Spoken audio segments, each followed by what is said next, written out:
symbols, and I'm going, okay, I got that. Let me just kind of break this down for you here real quickly. We have a crown, and a crown denotes a king.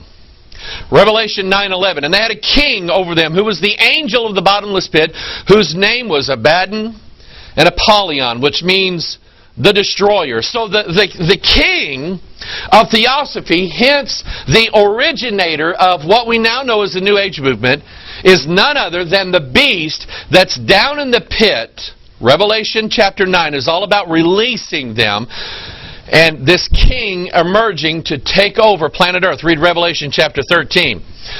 We have this thing here, it looks like a swastika. Okay? Here's a swastika here. What's that? Was she a Nazi? No, she came way before the Nazis. This swastika is actually, some say it's a good luck symbol. The Indians used it. The other Indians used it. The American Indians used it. It goes all the way back to ancient times. And this swastika was called a symbol of life, or a symbol of immortality. What it really represents is the X chromosome, where your DNA is stored. But I want you to notice that it's not just a simple X. It is an X with opposites in it, pointing in different directions. That is the fusion of opposites, sons of God, daughters of men, the angelic realm mingling together with the earthly realm. Remember what New Jerusalem was about. It was the heavenly kingdom coming down to the new earth, joining them together. That's what that is, only it's the occulted form of it. We have the triangle pointing up, the triangle pointing down. Everyone says, well, that's the Star of David. Does that mean they were Jews? No. It goes way, way, way beyond that. Here again, we see opposites. Sons of God pointing up, daughters of men pointing down, and they are fused together. We have the snake, the Ouroboros. Okay? The snake, think about something in the Bible that has to do with a snake. We have the snake, and his mouth is open, and his tail is inserted into his mouth. And so you read books like Morals and Dogma, you read Manly Hall's The Secret Teachings of All Ages, you read some other things by Blavatsky and others, and you get it. I mean, you understand what this is all about. The tail of the snake, they say the Ouroboros is a symbol of the immortality of man, how man's going to become, a god. Okay, so the Ouroboros, the tail, represents the male. The mouth open represents the female. That's the core of the New Age movement. That's the foundation and the basis of it.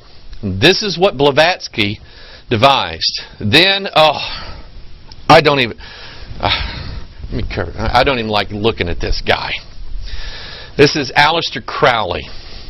Aleister Crowley referred to himself as the Beast 666. This guy was, and as a teenage boy, he had homosexual encounters. This goes back to the 1800s.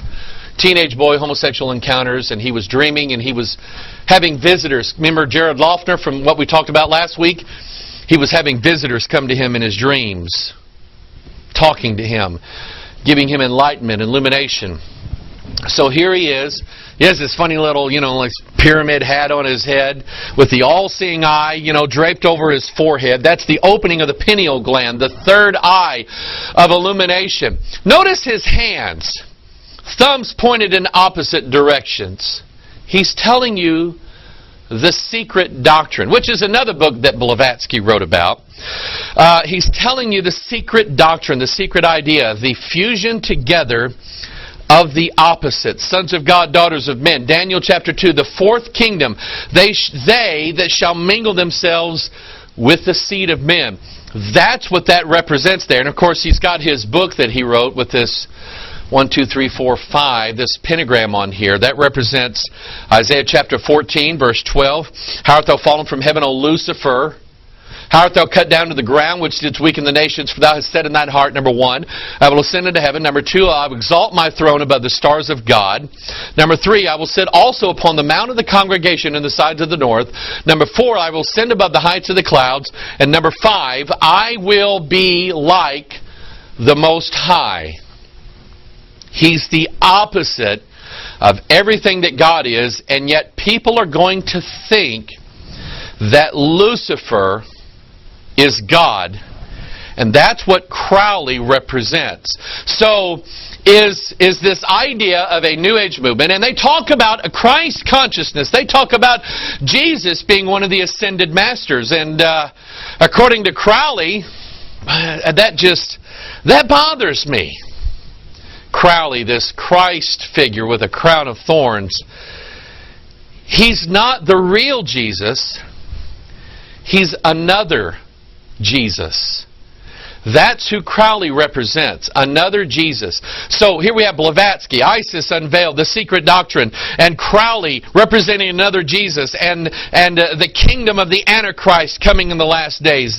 These are the foundations now of the New Age movement that you and I see all around us today. By the way, Aleister Crowley got in contact with some ascended master or secret guardian of the ages, or whatever you want to call it.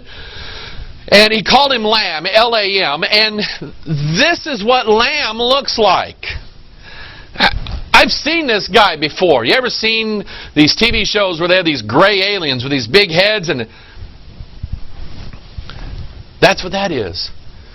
The whole New Age movement, the whole UFO cult movement, it all comes from the same demonic source. So Crowley was led not by the 12 angels that come down from heaven, that are representations of the gates around Israel, not by the 12 apostles, but by a devil.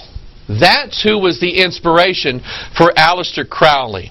Around the time of Crowley and Blavatsky, you had a woman by the name of Aleister Bailey. She had drawn from the work of those two, and she went on to do her own things. Aleister Bailey wrote several volumes, and most of which, she says, was given to her by inspiration of this beautiful ascended master named Djwhal Khul. She would receive enlightenment. She would channel this entity to give her light and to tell her the secret plans of what's going to happen. According to the Wikipedia article on her, Aleister Bailey wrote that behind all human evolution, now let's stop right here, evolution has to do with man.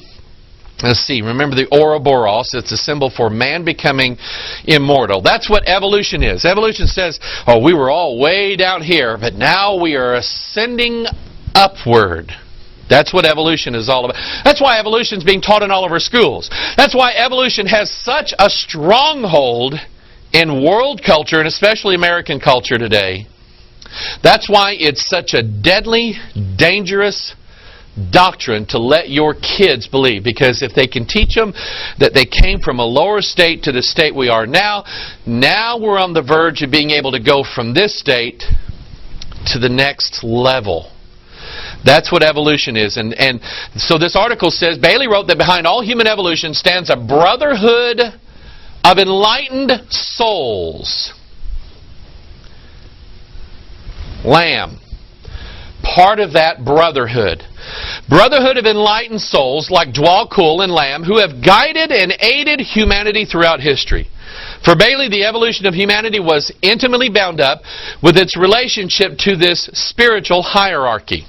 She believed that the stimulating and uplifting influences of religions, philosophies, sciences, educational movements, and human culture in general are the result of this relationship.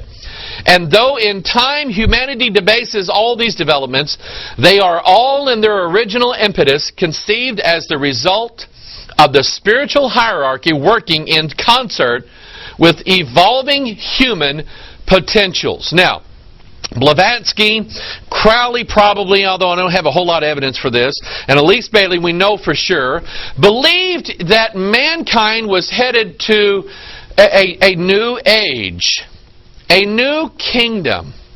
A kingdom that they refer to this name was given to her by Djwhal Khul, one of the ascended masters, one of the enlightened beings that's going to float gently down from the skies one of these days and lead us into a new age. Not they're going to be cast out of heaven.